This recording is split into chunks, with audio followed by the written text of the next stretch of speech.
Hey guys, this is Dawson Discussions, and my name is Nathan L. Dawson Jr. This is part 2 of my video series on the black wealth in the United States of America and the importance of black economic empowerment in the United States of America. So stay tuned. So outside of government discriminatory policies and rioting racist white people that contributed to the racial wealth gap between blacks and whites and Asians, for example, from chattel slavery, redlining, denial of the GI Bill, denial of the Social Security Act, overturning General William Tecumseh Sherman's Special Field Order Number 15, also known as the 40 Acres Plan, the Greenwoods Riot in Tulsa, the Red Summer of 1919, the Roswell Massacre, and etc. Some of the blame for the racial wealth gap is also on us. For example, lack of financial literacy, lack of ethnic aggregation as promoted by Dr. Klaus Anderson's book, Paranomics, this book right here.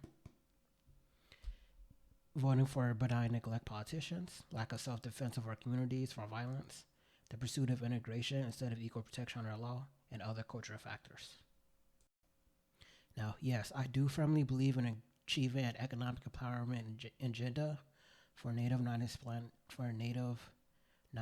Black Americans that is very similar to Executive Order 13872, which was the economic empowerment plan for Asian Americans and Pacific Islanders that President Donald Trump, Republican, signed in May 2019.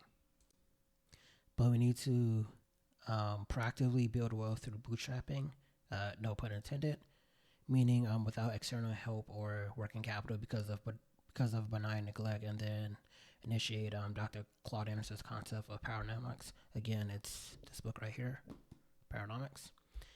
And we do that by pooling our resources and capital, keep the dollar in circulation, start a political action committee, and influence politics at all levels of government so we can promote a pro-black agenda, such as but not limited to ending the war on drugs, reverse the Violent Crime and Control Law Enforcement Act of 1994, also known as the Clinton-Klein Bill of 1994 or the Biden Anti-Crime Bill of 1994, ending benign neglect, and to usher in a economic empowerment agenda for Native non-Hispanic Black Americans that is very similar to Executive Order 13872 and etc. And then I do believe that all of our economic problems will slowly be solved. Well, at least on the economic level, as compared to what is going on for us today. I think that is as close as we can get to picking ourselves up by our bootstraps that conservatives and Republicans would want us to do, and the closest thing that we have to a black economic empowerment plan. So, according to many studies and statistics that started to be published in the year 2017, the median black community of United States net worth will be zero by the 2050s. In statistics and probability, the median is the value that is separating the higher half from the lower half of a data sample. So, median wealth is the amount that divides the wealth distribution into two equal groups. Half of the adults having the wealth above the median, and then you have the median, and then you have the lower median. So the media often portrays wealth as income instead of wealth being all by itself. But income and wealth are related, but they are not similar. So according to the Oxford Dictionary, they define income as money received, especially on a regular basis, for work or through investments.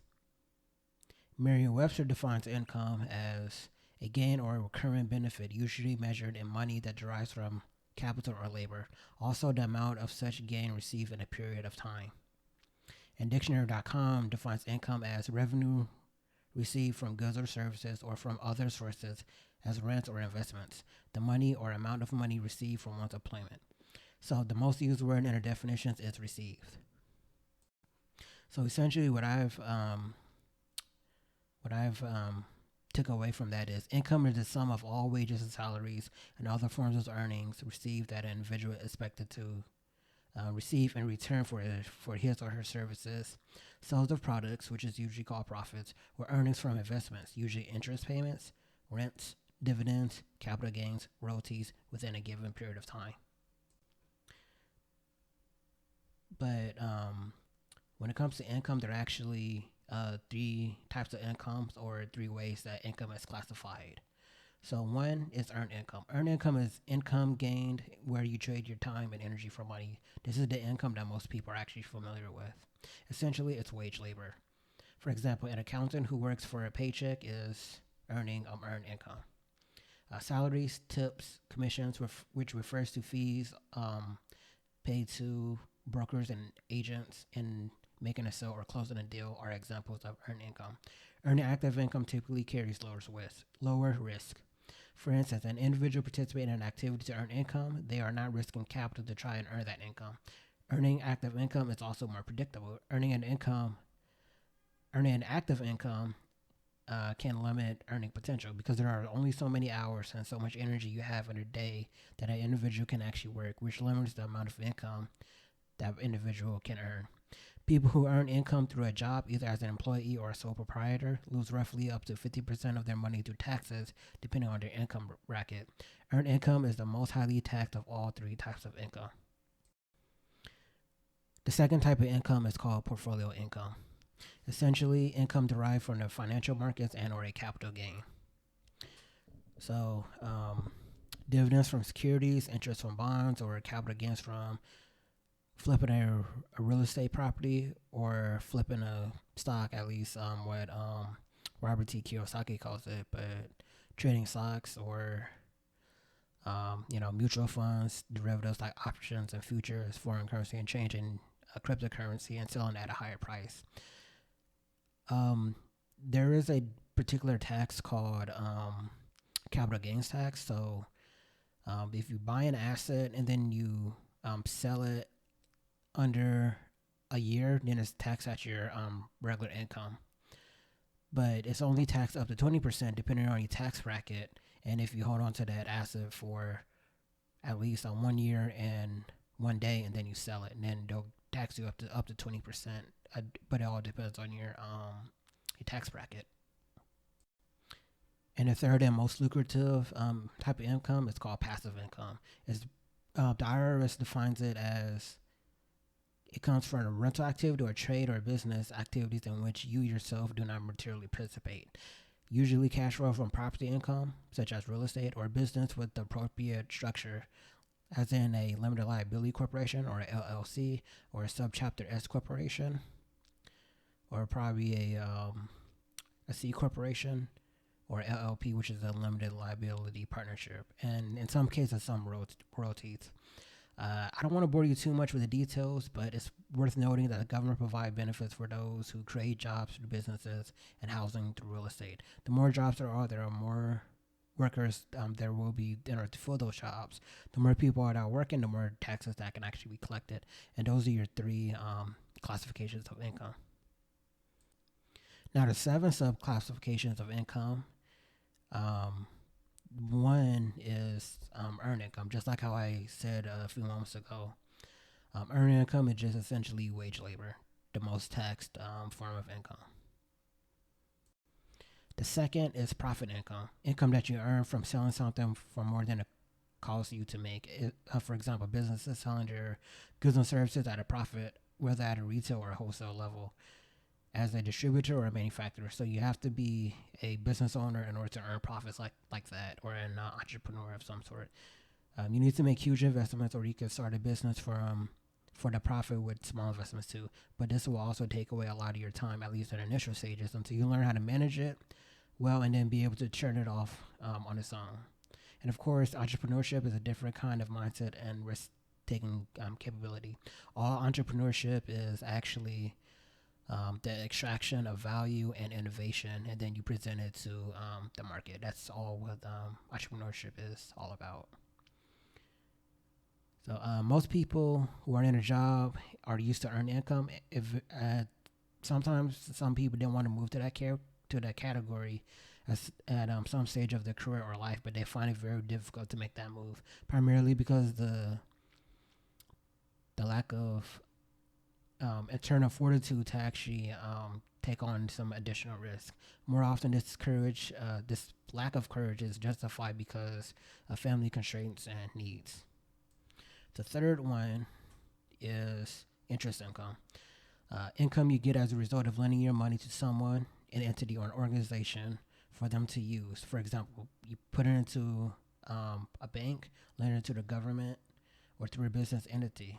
This is a great source of passive income where your active involvement is not needed once the investment is done. Passive as in it doesn't really take too much time on your hands to do, but technically I think it's a more portfolio because of the taxes.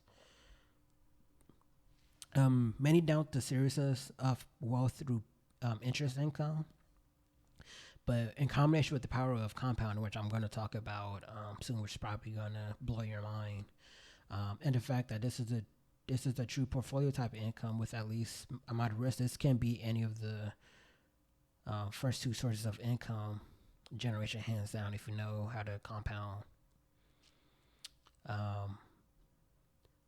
Moving on. For number 4, you have dividend income. Dividend income is income that is paid by a corporation to its shareholders, usually as a distribution of profits from owning stock. It's equally passive, and not only that, it makes you shareholder of a company, which means that if you own the common stock, you can actually have voting rights. This is the money that you get as a return on the shares of a company that you own. Me personally, this is my most personal favorite forms of income as of right now, because this is the one income that I'm building up since I have a dividend portfolio, and then I selected my dividend paying securities or dividend paying stocks, and more specifically exchange traded funds, which I'm going to talk about in a totally different video, and then they pay me a dividend. I've actually found some exchange traded funds that pay me monthly that I'm trying to build up so I can actually supplement and then eventually replace my earned income potential. Number 5, you have rental income. This is the type of income that you get as a result of renting out an asset that you have, like a house, usually turn it into a rental property, a building, usually for commercial rental real estate, an acre of land, a farm, or even a vehicle. I mean, you see it through Alamo, Avis, Budget, Dollar, Enterprise, Rent-A-Car, Hertz, and Payless. Not to be confused with the shoe store, but the Payless rental company.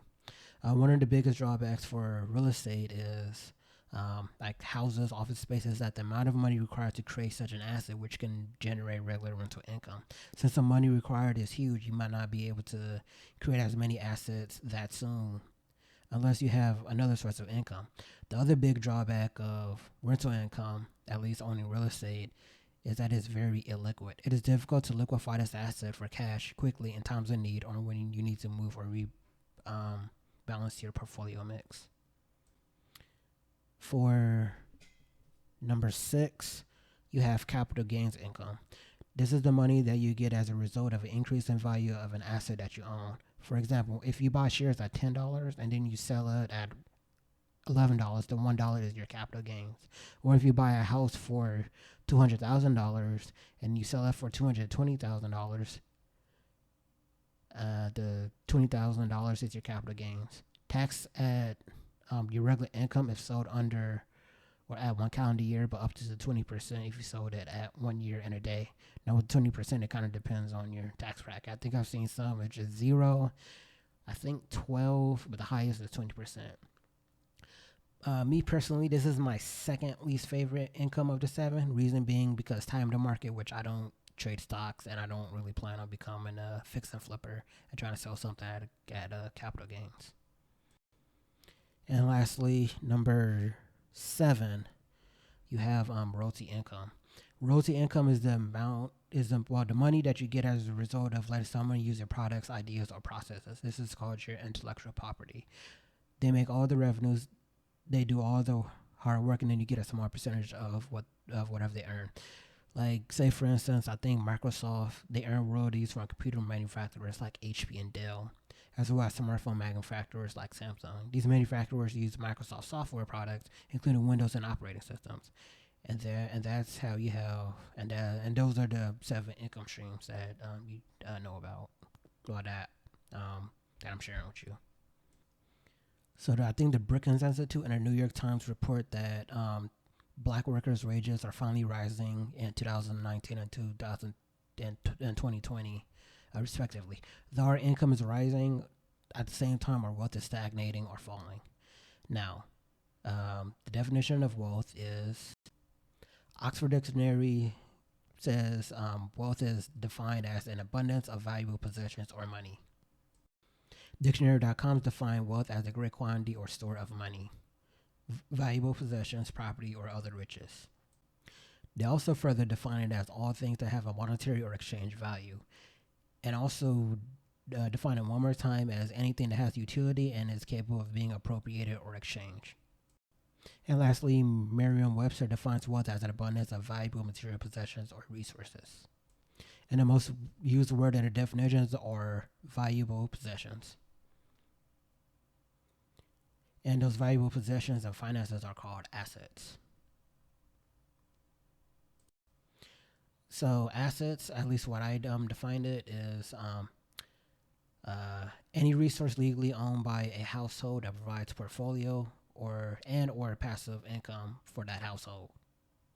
Note that I did not say earned income. The reason why I didn't say earned income because earned income, working a job or you creating a job for yourself, that's not an asset because it's not portfolio or passive because if you're too injured to work or if you're too sick to work, then the money stops.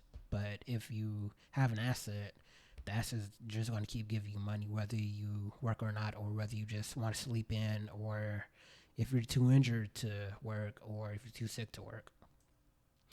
Okay, one type of asset is called a liquid asset. A liquid asset is an asset that can be easily converted into cash without really significantly lowering its market value. So examples would be cash and coins on hand, balance of your checking account, balance of your savings account, balance of your certificate of deposit at maturity, the balance of your money market savings account, the balance of your money market mutual fund account, and the cash value of your whole life insurance.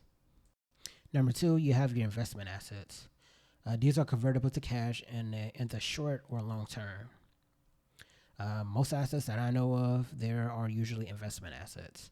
Examples would be individual stocks mutual funds like stock index funds, stock exchange traded funds or ETFs, stock options, stock futures, real estate investment trusts or REITs, which is kind of like a real estate stock or stock more dealing into the real estate sector of the economy.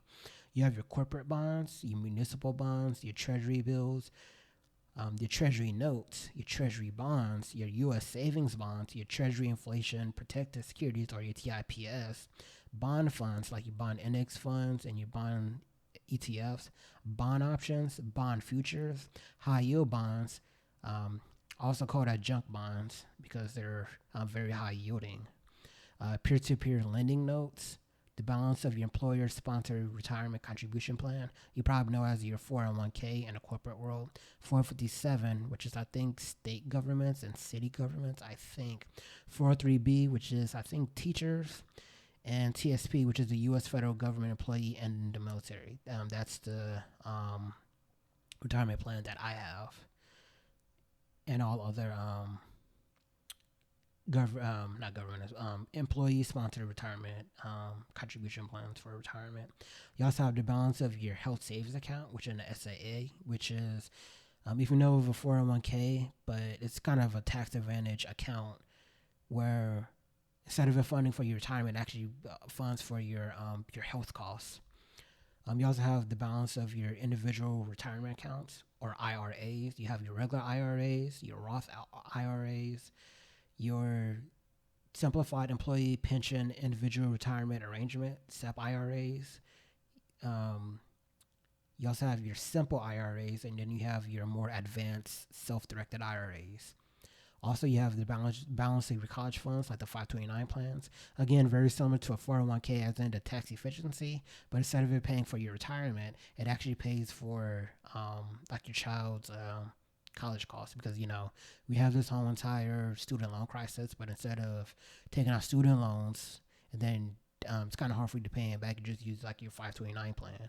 Cool thing about the 529 plan, it actually combines the stock market, and you can use the stock market to actually fund your kid's college, and then you have to use that money for college expenses. But if you don't use it for college expenses, you're gonna have to pay a penalty. And also another major thing is that the 529 plan, it's your money and you can't really go into debt using it. And lastly, you have the new kid on the block, cryptocurrencies like Bitcoin and all other altcoins. Another type of asset that you can also obtain is your illiquid assets. These are assets that are very hard for you to convert into cash. For example, your personal house as a residence, that's an illiquid asset. Rental properties that you have, because it's real estate, dry land, precious metals like gold, silver, palladium, and platinum. A business that you have, it's kind of hard for you to liquidate that completely for cash. Real estate tax lien certificates, I think real estate mortgage notes, real estate crowdfunding, and private equity and startups. And the last class of assets are your intangible assets, which are assets that lack a physical substance, like a physical material. Example of this would be your patents, copyrights, trademarks, and trade names, and all other forms of intellectual property. And those are example of assets. On the other side, you have something called liabilities. Essentially, liabilities are legal financial obligations, for example, debts that a household owes to another entity and or a non-performing asset. So one subclassification of a liability is called your short-term liabilities. These are obligations that are due within 1 year. Examples would be the credit card interest, personal loan interest, installment loan interest, student loan interest, auto loan interest for your vehicles, and your mortgage interest, whether for your personal home or for your rental property. The second subclassification of a liability is your long-term liabilities, which are obligations that are due over a year. Examples would be the full mortgage balance on your personal residence, the full mortgage balance on your rental property, payments to your defined contribution plan for retirement for taking out a loan, I think, a small business loan repayment, installment loan payment, like the whole entire balance, the auto loan, like the whole entire balance of your auto loan. And dare I say it, but at the same time, it's true, child support payments and marriage separation and alimony. I might get a little criticism from child support payments, but for us guys, I'm not paying child support. But imagine taking like all the money that you paid up for child support for however long. Now, instead of that actually going that direction, I'm not saying don't take care of your kids, but the point that I'm trying to make is think of like taking like all that money, but imagine you actually put that into the stock market and then assuming a very, very modest 6% interest. You just play around with an investment calculator. If you go to like investor.gov, then look for a compound calculator, you'll be amazed on how much money you can actually make. Again, I'm not knocking your kids, saying like don't support your kids, but I'm just saying, again, because you're legally obligated to pay for child support, but that's actually money that you have to spend trying to support your child. Again, I'm not saying not take care of your kids, but the flow of that money would be better for you if you were still a family. I'm not sure too much about the child support in general, because I don't pay child support, but I know it's like a very big thing in the black community because single parents, and then we're paying so much child support. But what I'm trying to say is saving money for child support, and then if you actually take that money and then you actually put it towards like stock market at a very modest 6 or 7%, it'll probably make you a very, very, very, very, very, very rich black man. I'm just saying. And of course, marriage separation, alimony, same thing. Men, I think in some cases, some women, but mostly what I've actually seen and heard of, men. Of course, when you separation, you have to pay alimony. But just imagine, you actually take that money for alimony, and then once again, put it into the stock market at a very modest 6 or 7%. You'll be a very, very, very rich person. Okay, moving on. For another classification of liabilities, it's called your contingent liabilities. These liabilities are payable sometime in the future. This could be damage claims such as a lawsuit against you. So like somebody is suing you and you owe them money, but you don't know how much or when you have to actually pay that money. Another one is attorney fees for settling disputes, unpaid taxes, and personal loans that you receive from family and friends. In some cases, well, not some cases, but depending on your family and friends, you do owe them money, but they're not depending on what terms that are set, and yeah, they're also considered contingent because you have to pay them back sometime in the future. So it might be a gray area, but I'm just trying to give you a general idea on like what is a asset and then what is a liability. And what I mean by non-performing assets are assets that no longer provide you the portfolio or passive income anymore. Examples would be you have a non-profiting business that you own, it's just not making you money because if it's not making you money that you have, and then you especially if you have like debt on it, like well whether you have debt on it or not, then it's not providing you cash flow, as in it's not providing you income, then it's a liability. Or a cash flow poor rental property that you own, like it's like your rental property has been vacant for a very long time and you're not getting any rental income from it. Or it could be a depreciating property in a distressed area if you're trying to sell it for a capital gain. And of course, those are your liabilities. And of course, another term that you should know about is net worth. This is the value of all assets minus the total of all liabilities. It's generally a gauge on how wealthy a person is. So if your assets value $700,000 and your liabilities are $200,000, then your net worth is $500,000. And then net worth is actually the difference. And of course, the key differences between income and wealth is income is generated, but on the other hand, wealth is created. Income is received instantaneously, but wealth takes a very long time for you to get. Income contains a definite amount of money, but wealth contains cash, businesses, real estate, certain commodities like gold and silver, and even sometimes collectibles like like rare gems or like rare gems or certain other collectibles or I think a good example would be like very old antique vintage cars. I think like Jay Leno he owns those. Well, like for example. Also, income is stated on the income tax return, but wealth is actually the net value of a house. So remember what I said earlier about the net worth. And of course, income is a tool, and wealth is just the objective. So generally, in order to get an asset, you have to invest. So investing is actually the allocation of money and the expectation of some benefit in the future. In finance, the benefit from an investment is called a return. The return may consist of a gain or loss realized from the sale of a property or of an investment, unrealized capital appreciation, or, or excuse me, realized capital appreciation or depreciation, or investment income such as dividends, interest, rental income, or combination of capital gain and income. So the return may also include currency gains or losses due to changes in foreign currency exchange rates, also known as forex rates. Investors generally expect higher returns from much more riskier investments. Whenever a low investment is made, the return is also generally low. Similarly, high risk comes with higher returns.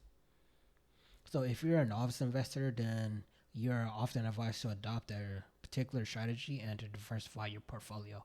So whenever they say diversify your portfolio, you don't want to like stick all your eggs in one basket. You actually want to diversify again. Um, you want to diversify by spreading your assets in different asset classes. Like one of the risks whenever you put all your eggs in one basket is called concentration risk. Because if I put like all my money into the stock market, then my money is at the mercy of the stock market. But if I actually diversify, as in making sure that I have money in not only the stock market, but I also put some in gold and silver, and I also put some maybe into a startup, and also put some into real estate, then I'm actually so my money is actually more diversified. So the stock market might be doing bad, but my real estate investment might be taking off. Um, I could put my cash into a savings account, but inflation eats away at my cash in a savings account. But gold and silver fights off inflation. So either way, I might lose the money in one asset, but I'm still retaining some money. Of course, diversification isn't guaranteed to completely reduce risk, but it should lower your chances of losing money. Speaking of inflation, generally inflation is a general rise in the price level of an economy over a period of time. So when the general price level increases, each unit of currency, as in this case, the US dollar, buys fewer goods and services. Consequently, inflation reflects a reduction in purchasing power per unit of money, a loss of real value in the medium of exchange and unit of account within the economy. Now, as the currency loses value, prices rise and it buys fewer goods and services. This loss of purchasing power impacts the general cost of living for the common public, which ultimately leads to a deceleration in economic growth. The consensus view among economists is that sustained inflation occurs when a nation's money supply growth outpaces its economic growth. And usually, the annual average inflation, at least in the United States, is usually 2 to 2.5. Usually, worst case scenario, 3%, or on average 3.2% is usually that range. So essentially, compound interest. Compound interest is a very critical factor in building wealth. Compound interest is the addition of interest to the principal sum of a loan or a deposit, or in other words, interest on your interest. It is the result of reinvesting interest instead of paying it out, so that the interest of the next period is then earned on the principal sum previously accumulated interest. Along with starting early, compounding is the key to making your money grow. Like a snowball rolling downhill, the money you earn in interest is added back to the principal that continues to generate even more interest. So compound interest is just different than simple interest. The only way to overcome taxes and inflation is to put the power of compound interest and time to work for you with a long-term disciplined investment plan. If you do not earn interest equal to or way above the rate of inflation on your investments, then you're losing money every year. So Albert Einstein supposedly said that compounding is the eighth wonder of the world. Whether it's true or not, it's a very, very, very powerful mathematical concept. And when investing, you always have to be mindful of risk. So risk is defined, well, at least in financial terms, as the chance that an outcome or investment actual gains will differ from an expected outcome or return. Risk includes the possibility of losing some or all of an original investment. An investor's personality, lifestyle, and age are some of the top factors to consider for individual investment management and risk purposes. Each investor has a unique risk profile that determines their willingness and ability to withstand risk. In general, as investment risk rise, investors are expected to receive higher returns for compensation for taking said risk. A fundamental idea in finance is relationship between risk and return. High risk, high return; low risk, low return. So high risk, high return, but if something goes wrong, then high risk, high return, but something goes wrong, you can lose a whole lot of your money. Low risk, low return, and also low risk, low return, and then if anything goes wrong, you don't lose a whole lot of money. So risk can come in various ways, and investors need to be compensated for taking on additional risk. So the type of risk out there, you have your liquidity risk, which is risk meaning that it's very hard for you to liquidate said asset into cash. You also have inflation risk. If your returns do not break even or outpace inflation, then you're losing money. You have a tax risk. Some investments are tax efficient, others are not. You also have a interest rate risk. So I said interest rate risk, inflation risk. Certain interest rates are usually for like lending and like fixed income investments like bonds. So interest rates are usually set by the Federal Reserve, which I'm going to talk about in a totally different video. And also you have another risk that I know of is concentration risk. Just like how I alluded to earlier, if you put all your eggs in one basket, and then in that asset class, fails, then you've lost all of your investment. And of course, there are also other more risks, but those are the risks that I know of. Okay. Well, you probably heard it before, but get a job and pick yourself up by the bootstraps. You probably heard that a lot, but to me, that's actually more of a model for income, not wealth. So whenever you hear somebody say get a job and pick yourself up by the bootstraps, that's actually you focusing on income, not really wealth. Which means just focus on you know, focus on the income and then cut your expenses, which is actually a poor person's way of financially getting by. And then of course, like most income black people usually receive is earned income, which is the most tax and most time and physical energy intensive to obtain. Not to mention you also have automation, artificial intelligence or AI, robotics, increased mechanization and machine learning disrupting industries that black people thrive in based on employment. I'm not necessarily against getting a job, but getting a job and pick yourself up by the bootstraps is the worst thing to say to a community trying to build wealth. Income and wealth is not the same thing. Income is like a river that can dry up and flows in a direction, as in a guaranteed paycheck. But if you're laid off, fired, quit, or disabled, then the cash flow stops. But wealth is a lake that is stored and can be tapped into at will without really drying up because it grows much, much faster than income. So, of course, get a job, pull yourself up by the bootstraps. That doesn't equal wealth, especially since that's not what was done from the start of the country all the way up until 1968 when racism was supposedly that racism supposedly ended, and then there's like no racism until like the 1968, because the GI Bill, that wasn't picking yourselves. That wasn't white people were able to like pick themselves up by the bootstraps. I mean, that's actually government policy. Like the GI Bill, and then the FHA with their redlining that actually increased their home values, the Social Security program, like all these things, that wasn't a result of picking themselves up by the bootstraps. That was actually government policy. Of course, they're quick to say get a job and pull yourselves up by the bootstraps. That doesn't equate to wealth. And then they'll also applaud a low black unemployment rate during the Trump administration, but I really don't hear them say start a business, invest in the financial markets, invest in stocks, bonds, mutual funds, ETFs,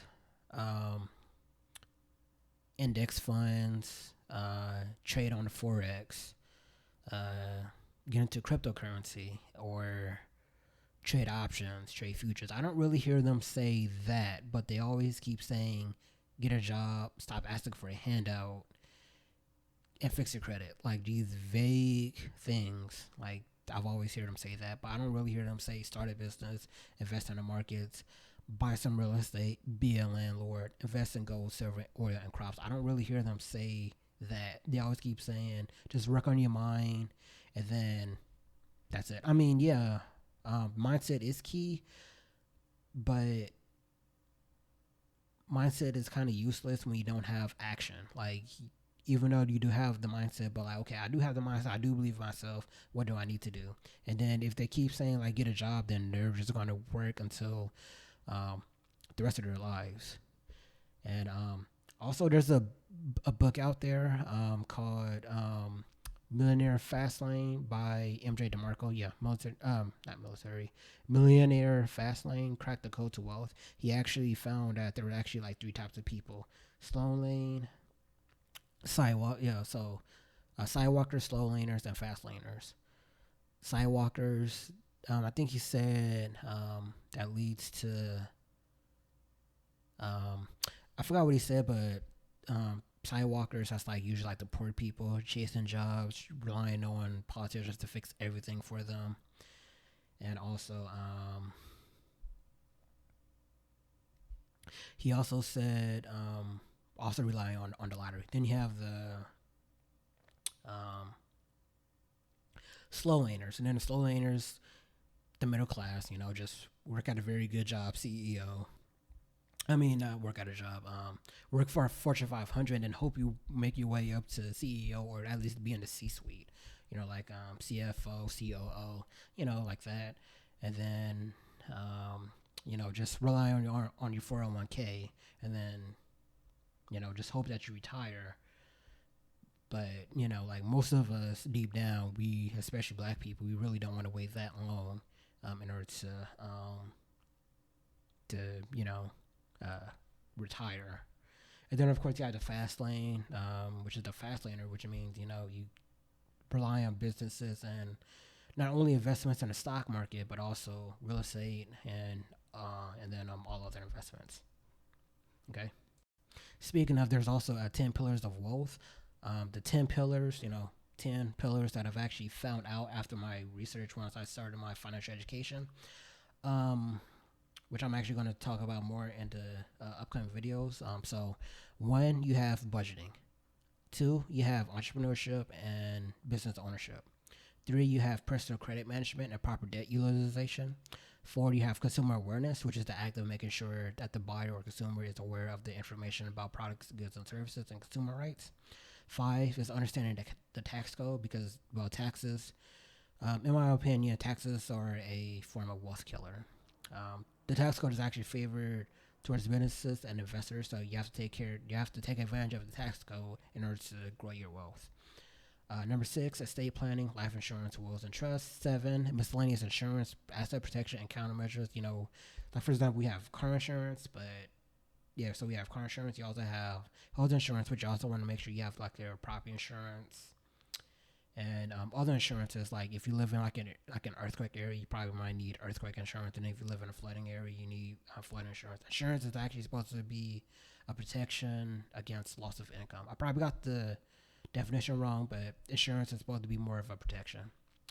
Number eight, investment into the financial markets. Stocks, bonds, mutual funds, money market mutual funds, index mutual funds, exchange traded funds, derivatives such as options, futures, foreign currency exchange, forex, and cryptocurrency like Bitcoin. Number nine, alternative investments, like your private investments, like your private equity in a startup, angel investing, venture capital. You probably seen a TV show Shark Tank. That's what I'm talking about. They have hedge funds, I guess, but that's like for the really, really, really rich people, really wealthy people to actually take part in. You also have the commodities, gold, silver, crude oil, wheat, crops, livestock. Again, with the derivatives, but you can actually invest in like gold, silver, and even to a oil field. I learned that from Robert T. Kiyosaki, also known as Rich Dad. Well, he's not the original Rich Dad, but he owns the Rich Dad brand. And lastly, number 10, real estate. Personal home ownership, dry and raw land, real estate investment trusts or REITs, mutual funds, crowdfunding real estate, um, owning single-family residential rental properties, owning multifamilies, duplex, triplex, quadplex, multiplexes, owning a full-blown apartment complex, owning commercial buildings, tax lien certificates, fix and flips, mortgage notes, house hacking, having, and investing in farms, investing in timberland, etc. Some of these things I actually do invest in, and I'm actually going to tell you some more in some upcoming videos. So me, of course, I have my budget. I'm working on entrepreneurships next. I'm trying to set up a LLC. I know about, debt. So debt really isn't always bad because, you have your good debt and your bad debt. Good debt would be small business loan, mortgage for your house, and mortgage for your rental property. Bad debt is just consumer. It's just for consumer purchases. Like it doesn't really give you income, or it doesn't really like increase in value, and then you could be able to like sell it off. Also, insurance. I have like life insurance and then whatnot. Excuse me. And also, I'm also big in investing in financial markets. That actually was my first investment. Me personally, I'm more of an index fund guy, or index funds. I don't really like to pick and choose individual stocks, and I also don't trade assets. I usually like to buy and hold. I also do private investments. I actually own equity in two startups, and these are companies that are not on the stock exchange, but they're actually like small startups, and then eventually someday they are going to go into the stock market. And then they're going to actually do the IPO, which is their initial public offering. All of this I'm actually going to talk about in my upcoming videos. And of course, for real estate, I own some REITs for dividends, and I also have crowdfunding private real estate through Fundrise. Again, I'm going to talk more about this in my upcoming videos. And of course, those are the pillars of wealth that I will talk about in my upcoming videos. And again, this is Dawson's Discussions, and my name is Nathan L. Dawson Jr. So stay tuned for the next episode, and where I'm actually going to talk about the 10 pillars. All right. So again, this is Dawson's Discussions, and my name is Nathan L. Dawson Jr., and I will see you next time. Please stay tuned. Take care.